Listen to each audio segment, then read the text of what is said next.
তাকে আজি এছকেপেটৰ প্ৰতিনিধি আহিছিলে আমি 6টা দাবী দিছো 6টা দাবী মানি লম বুলি কৈছে আৰু মানি লম বুলি কোৱাৰ কাৰণে সাময়িকভাৱে দেই এটো প্ৰতিবাদ আকৌ শেষ হোৱা নাই যদি দাবী মানি নলয় তেতিয়া পুনৰ প্ৰতিবাদ হ'ব আৰু এবাৰ ৰাস্তাৰ বাহিৰত কৰিছিলো এবাৰ অফিচৰ ভিতৰত কৰিম কিন্তু মানি ল'ব লাগিব খিলঞ্জীয়া মানুহৰ ভটিয়াপাৰবাসী মানুহৰ সকলো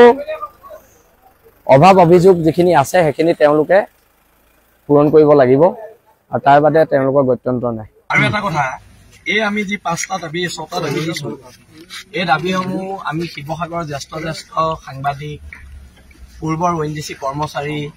এক্স কৰ্মচাৰী আমি সকলোৰে লগত পাতিহে এইখিনি দাবী দিছো এইখিনি দাবী যদি আপোনালোকে ভাবে কেৱল বীৰ লাচিত সেনাৰ দাবী এটো নহয় এইখিনি দাবী শিৱসাগৰৰ বুদ্ধিজীৱী মহলৰ দাবী শিৱসাগৰৰ জ্ঞানী গুণী মানুহৰ দাবী আৰু এই জ্ঞানী গুণী মানুহৰ যেহেতু মই ব্যক্তিগতভাৱে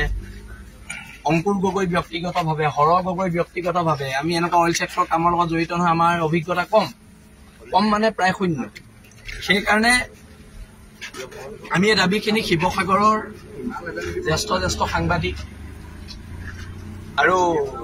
ইয়াৰ ওএনজিচি ৰিটায়াৰ্ড পাৰ্চন বহুতৰ লগত পাতি আমি এই দাবী 6টা কৰিছো আপোনাৰ এছকেপেটৰ মই এজন কৰ্মচাৰী মই এই লাচিত ধাৰাৰ মঞ্চৰ পৰা আপোনালোকৰ আগত মই মানে তেওঁলোকে যিকেইটা দাবী দিছিলে 6টা দাবী দিছিলে সেই 6টা দাবী আমি পূৰণ কৰিম বুলি তেওঁলোকৰ আগত আমি অৱগত কৰিলোঁ এই 6টা দাবী আমাৰ কাইলৈৰ পৰা অফিচ খোলা হ'ব অফিচ খোলাৰ ভিতৰত আমি অতি সোনকালে আমি এই দাবীসমূহ পূৰণ কৰিম বুলি প্ৰতিশ্ৰুতি জ্ঞাপন কৰিছোঁ যিবিলাকত আপোনালোকৰ ৰিগ আছে তাত আপোনালোকে সামাজিক দায়বদ্ধতাটো পালন কৰিব লাগিব তাৰ যিবিলাক অনুষ্ঠান প্ৰতিষ্ঠান সেইবিলাকক ফুটবল কোচিং চেণ্টাৰ এটাই চলি আছে আমি যিবিলাক উপলব্ধি কৰোঁ মানে স্কুল এখনে ডেমেজ হৈ আছে বা ক'ৰবাত কিবা এটা কৰিব লাগে ৰাজহুৱা স্বাৰ্থজনিত সেইবিলাক আপোনালোকৰ দায়বদ্ধতাটো থাকিব লাগিব অনাগত দিনত বোলে আপোনালোকে ক'ৰবাত ৰিজুক কৰি গ'ল তাত যদি আপোনালোকে কাম নকৰে তাৰ ক্ষেত্ৰত কিন্তু চোকা দৃষ্টি ৰখা হ'ব কিন্তু তেওঁলোকে কৰি থাকে সেই জেগাৰ পৰা যদি সেইটো আপোনালোকে চালি যাই স্বাস্থ্য হোৱাকে মানে বস্তুবিলাক আমি কৈ দিছো এইবিলাক যে পাবত গজা যে ইউনিয়ন গিৰিবিলাক যে কৰে আপোনালোকে তাতকে জাতীয় দল সংগঠনৰ লগত আলোচনাত বহিব আপুনি জাতীয় দল সংগঠনৰ লগত আলোচনাত বহিব ইউনিয়ন গিৰি কৰি সিহঁতে কি কৈছে ইউনিয়ন গিৰি কৰি গোটেই বদনামটোতো চব হৈছে এটা ল'ৰাই ইয়াত 10,000 টকা দৰমহা পায় তাৰ পৰা খাই দিয়ে 1 লাখ টকা ইয়াৰ পিছত চিংগল এইটো কৈ লওঁ 6 নম্বৰটো আছে বীৰ লাচিত সেনা অসমলৈ যি 6গৰাকী পৰিয়ালে ক্ষতিপূৰণ নোপোৱা অভিযোগ লৈ আহিছিল তেওঁলোকৰ পৰিয়ালৰ যোগ্য ব্যক্তিক সংস্থাপন দিম বা উচিত ক্ষতিপূৰণ দিম বুলি আজি এই পত্ৰৰ দ্বাৰা আপোনালোকে আমাক অৱগত কৰিলে 6টা পৰিয়াল আৰু তেওঁলোকৰ পৰিয়ালৰ লগতে 6টা পৰিয়াল আহিলে এই 6টা পৰিয়ালক আপোনালোকে এইটো দিব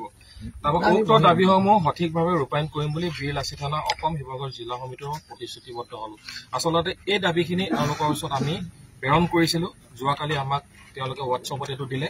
আৰু তেওঁলোকে আজি কপি লৈ আহিছে আৰু এই কপি গণতন্ত্ৰৰ 4ৰ্থ স্তম্ভ আগতো আমি ৰাইজৰ আগলৈ আমি এই দাবী যিখিনি মানিছে এই দাবীখিনি আপোনালোকৰ আগলৈ প্ৰেৰণ কৰিলোঁ আৰু অনাগত সময়ত এটা কথা আমি সাময়িকভাৱে যি স্থগিত কৰিছোঁ এইটো ভাবি নল'ব যে সম্পূৰ্ণ আমি তুলি লৈছোঁ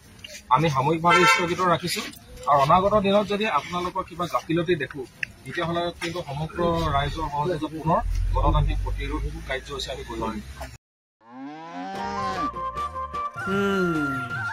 মোৰ লখিমী কেইজনীয়ে ইমান বেছিকৈ গাখীৰ দিয়ে মনটো একেবাৰে ভাল লাগি যায় বিয়মৰ দানা খোৱাৰ পৰা মই বেছিকৈ লাভৱান হৈছোঁ